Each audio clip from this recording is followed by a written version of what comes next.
nguvu ya mamlaka ya kitume tuliyokabidhiwa, tukizingatia mahitaji halisi ya taifa la Mungu, na baada ya uchunguzi unaohitajika, tunaipa hadhi siku ya leo na kutangaza rasmi hapa Kitete kuwa parokia kamili.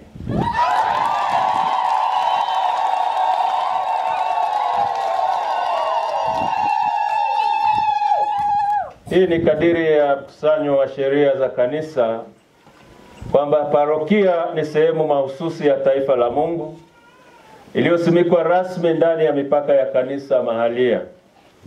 Kwa hiyo parokia ina uhalali na hulka yake kisheria. Kulingana na taratibu za sheria na madaraka ya kuanzisha parokia, siku zote wajibu huu amepewa askofu. Kwa msingi hiyo, tukizingatia miongozo hiyo ya kisheria na mahitaji ya kichungaji na hali halisi ya kanisa na jamii, natamka rasmi kuwa parokia mpya ya hapa Kitete ambayo tunaizindua leo itajumuisha na kufungamanisha maeneo ya vigango vitano kama ifuatavyo: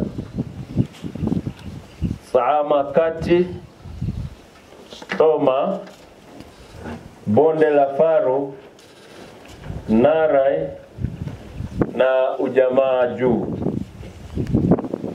Mipaka ya parokia. Kwa upande wa mashariki imepakana na parokia ya Mto wa Umbu, jimbo kuu la Arusha. Kwa upande wa magharibi imepakana na parokia ya Kitete, na kwa upande wa kaskazini imepakana na mamlaka ya hifadhi ya Ngorongoro, na kwa upande wa kusini imepakana na Bonde la Ufa. Mpangilio huu wa maeneo unafanywa kulingana na hitaji la sheria ambalo linadai kuwa kila parokia iwe na maeneo yake rasmi. Maeneo haya yatawafungamanisha waamini waliopo na kuwafanya kuwa parokia, yaani familia ya watu wa Mungu iliyo safarini.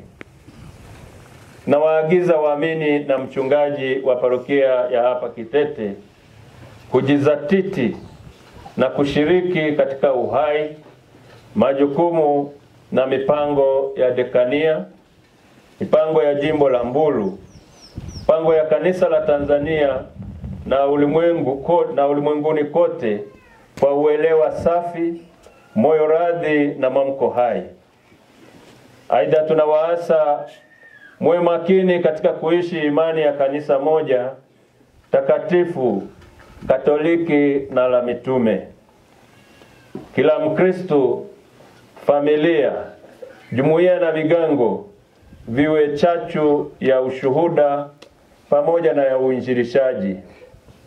Aidha, tunawaagiza muwe na umoja, mshikamano na bidii katika kulijenga na kulitegemeza kanisa ambalo ni mwili wa Kristo na ninyi mkiwa viungo vyake.